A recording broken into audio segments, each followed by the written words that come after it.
What happens to brand new vehicles that never get sold? It's a common issue that dealerships are having to deal with. No matter what you're looking at, Ford, GMC, Chevy, Dodge, they all have vehicles sitting from 2022, 2023, sitting on the lot, and it's about to be 2025. And it's a big issue. It never happened before 2020. I've never seen a new car sit more than 200 days, but now you have 500, 600, 700 days is becoming the norm in some cases. It's crazy. I wouldn't say the norm, but some of these really expensive Grand Wagoneers and stuff like that, it literally is the norm. So it's a bad situation. And one of the most common questions I get on this channel in comments is, what happens to new vehicles that never get sold?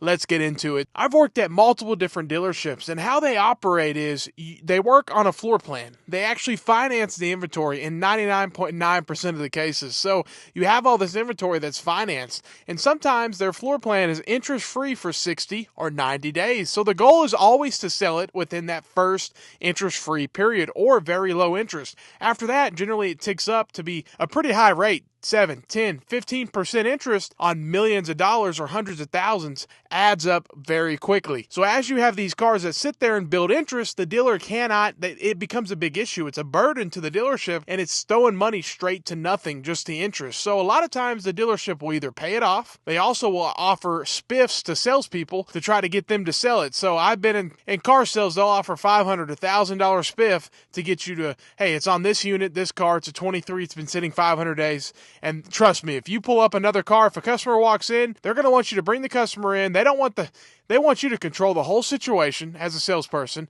and they want you to bring this car up to them, and they want you to make the customer fall in love with that car that's been sitting there forever. So it's how it is, and the manager is going to look at that salesperson and say, why'd you not bring up that one? We got a spiff on that one. But he's going to be like, the customer doesn't want a 2-year-old new vehicle. Hey, maybe you'll get a deal on one, but the issue is, think about all the issues these vehicles have that's been sitting since 2022, 2023, just sitting, rotting away for 2, 3, 4, 500 days. It's not good for the vehicle at all. I don't think at all. So there's another thing that could happen. The dealership could also use it as a demo. So every manager, or generally every management employee at a dealership, will get a demo vehicle at most dealerships. Believe it or not, it used to be salespeople, and some dealerships still do it, but because of the rising cost of insurance, generally dealerships only offer it to their management staff. But some dealerships still give demo vehicles to all their sales staff and management.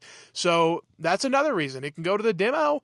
Maybe the owner could drive it, because a lot of times, before it was unique vehicles, like it would be some sort of hybrid that didn't sell, that was sitting there for 200 days, and you live in Texas or Oklahoma and they don't like hybrids that much, and it was 2017. Yeah, that's probably not going to sell as quick as a non-hybrid. Not anymore. Now it's the high-end brand. It's the Grand Wagoneers. It's the $150,000 pickup trucks that are not selling because it's too expensive. So the owner of the dealership might say, hey, I'll just take it as a demo. Screw it. I'll take that Grand Wagoneer. I'll drive it for a few years and we'll sell it to auction for 40 grand. Literally, that's the kind of loss these vehicles are taking. And that's the other situation they could go. They could take it to auction and take a loss on it, which is honestly sometimes just take your loss, get rid of it, be done with it. Sometimes the smartest decision. Or they could also sell it on their used side and try to get some. The dealership always wants to do a retail customer. They want to get you in there so they can sell you additional products in the finance box. So they would rather you do that. At least they'll get someone in the box, and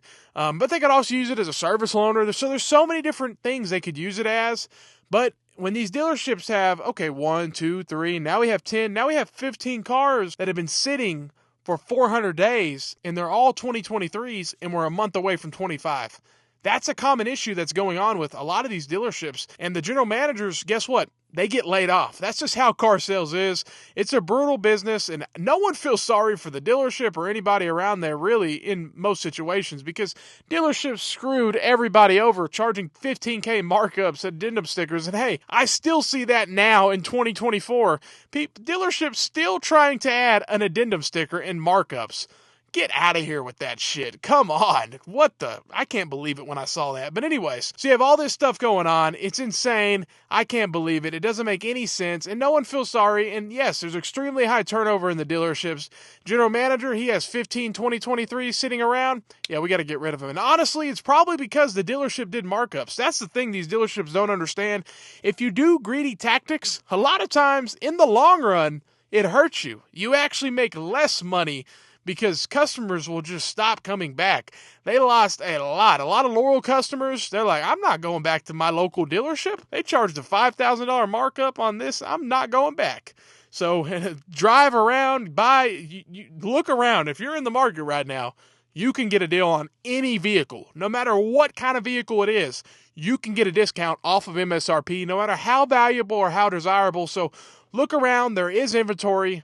Don't be afraid to drive out of state to save thousands of dollars. It just makes sense. But I wanted to answer this question. What happens to all the new inventory that never sells? Quite a few different things. Go to auction. A spiff could be put on it for the salespeople to sell it. They really try to hammer the salespeople to sell it, so they're just going to keep adding that spiff. And I've seen spiffs as high as $1,000 extra on top of the selling the car part. So you can make pretty good money selling that car, but the customer just doesn't want it. They could send it to auction. They could use it as a demo. They could use it as a service loaner. There's so many different things they can do with these unsold vehicles, but it's still a big issue because the dealership, one or two, okay, but now it's becoming more and more common. And keep this in mind, guys, it never happened before. And still, to throw that much revenue away, 70, 80, 120K worth of revenue is what the dealership has to drop to pay off this vehicle. That's a lot of revenue either way around. But these dealerships have been screwing us over for a while. Let's just stand together. Let's not mess around with any dealerships with addendum stickers, markups, or any of those BS stuff. Make them pay, and they're really starting to feel it. They're getting what they deserve finally. But hey, I had to answer this question. Let me know what you think. Have a great day and stay blessed.